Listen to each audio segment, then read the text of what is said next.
When did you decide, okay, I'm going to go from picking up a camera and trying, when did you decide to go from that to being like, I actually want to make a legitimate business and actually make a lot of money doing this? Probably when I first started out. Like I said, I really wholeheartedly don't believe in being a starving artist. Like, and I have a wife, I have a child, I have a mortgage, I have like very adult bills, like that need to, be covered every month. So I didn't really have time to kind of, wait around or, do stuff for opportunities. I mean, I still do stuff for opportunities, but do stuff for a look or anything like that. So, so when I first picked up the camera, I used to, I started off doing like the basic things that videographers do. Like I did events, I did quick little photo shoots, model photo shoots, stuff like that. And then I was bringing home probably like a little bit of money. Like I was working a day job at the time. I worked at a help desk for a credit card, and I hated that through and through. But I can I imagine. was making a little bit of money. Like I was making probably about 1,000, 1,500 a month. And I was like, okay, well, I'm doing pretty good. I'm thinking I'm kind of killing it. And then, once I kind of left my job and went like all in, is when I was like, you know what, I really need to kind of scale this business and kind of do it the right way and, really make a nice size living with the work that I'm doing. So, like I Yep. said, to answer your question, that was pretty much an immediate thought, but it just took me, 5, 6 years to kind of get to a good place in that. Yeah. What would you recommend to people? So like there's that people that are saying like, yep, 1,500 a month of income, additional side hustle income. That's basically what it is. Hmm. Side hustle income. Right. Sounds great. But what's a way what's a way from someone to get to that point, to a point where they're charging 10 and they're making 10, 20K a month doing the thing they love, doing the thing they're an expert in? What's the differentiating factor between those two people? Is it experience? Is it a specific style? Is it a specific type of client? Like how can someone get to that point faster? For me, it's a couple of things. Just from my experience, I would have to say is being good at the thing that you're good at. And then I know that might sound kind of Mm, cryptic, but a lot of people who pick up a camera, they try to do a little bit of everything. But I'm all for like, mm, if you say that you're going to shoot weddings, then only shoot weddings. Or if you say you're doing documentaries, mm. only shoot documentaries. Or if you're saying, hey, I'm only doing like, branding content for, small businesses or what have you, then only focus on that. The reason I say that is because the more that you do it, of course, the more that you're going to, or the faster that you're going to get better at it. But you also understand the nuances of those particular industries as well as the work that they're looking for.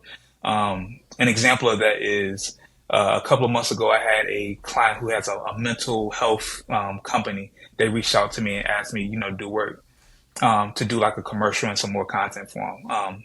Like I said, I upsold them Mm-hmm. on doing more than just one commercial.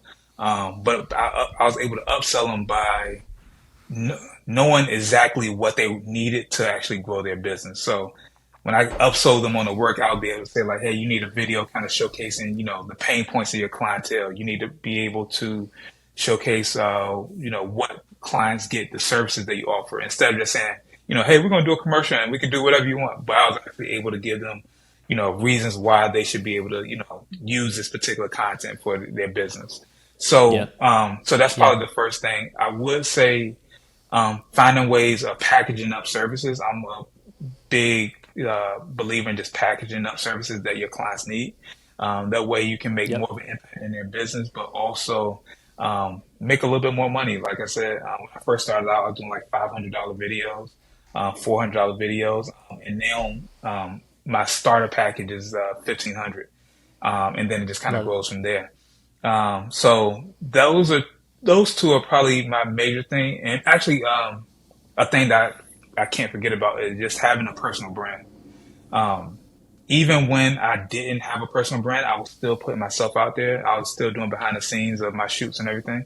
And that way people can kind of, paint you as like a subject matter expert in your field because they actually see, you're the one that's actually doing the work. So those are Yeah. definitely like my top three as far as how to actually grow your business in a pretty, quick fashion. Yeah. I love that. Um, what is what's your goals with your personal brand? Because you're vocal on it. Your brand right now is you want to show the step by step process to get a 7-figure agency. So with that in mind, how does personal brand influence that? How do you transition from I'm a creative, I'm a videographer, I'm a person that shoots incredible videos for small businesses and big businesses and individuals. How do you go from that to being like I'm an agency owner, I'm the founder of a business? Those are two very different things. Right, right. For me, as far as the first question, as far as the personal brand, how that kind of ties into it. Um, like I said, I believe if you have a personal brand, that kind of automatically paints you as a subject matter expert. And then I use my personal brand as a funnel to kind of bring in more clientele. Um, and so that's kind of how I, position that, just because the more people see my face, the more people trust in me and trust that I can actually accomplish the work that I do. And so I just use myself as the pipeline or the funnel to actually bring in that clientele. What was that second question one more time? Yeah, it's just like you're showing the step by step process of how to become just an individual creative consultant or a contractor almost Right. to being an agency owner, a 7-figure agency owner. That's your goal. And so Right. what like you're on that process in those steps. Like, what do you think are the barriers between where you're at now and reaching that point where you're a 7-figure agency owner? Gotcha. Okay. I feel like my barriers right now, that's a great question. Yeah, I feel like it's a small thing. I feel like it's just being like consistent in the work.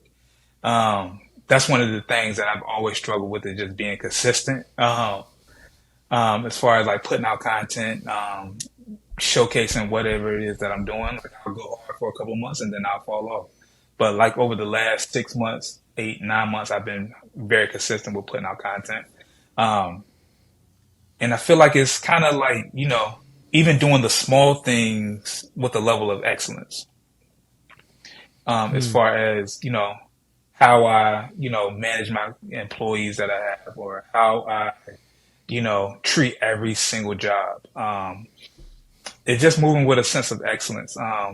Those are on the more so mindfulness, or just mindset. Outside of that, I feel like is really just kind of expanding the scope of what I do, going to different areas. Like, so I'm based out of Virginia, but just kind of expanding the scope of what I do, maybe traveling a little bit more. Those are the things that I feel like I need to do to kind of get to that particular goal. And I'm not even gonna lie to you, I really have no answer to that question. Like, I have no idea what it's actually going to take. I feel like there's certain things that I need to do on that I'm actually in control of, that I can do now, that can kind of get me to that point. But outside of that, I have no idea.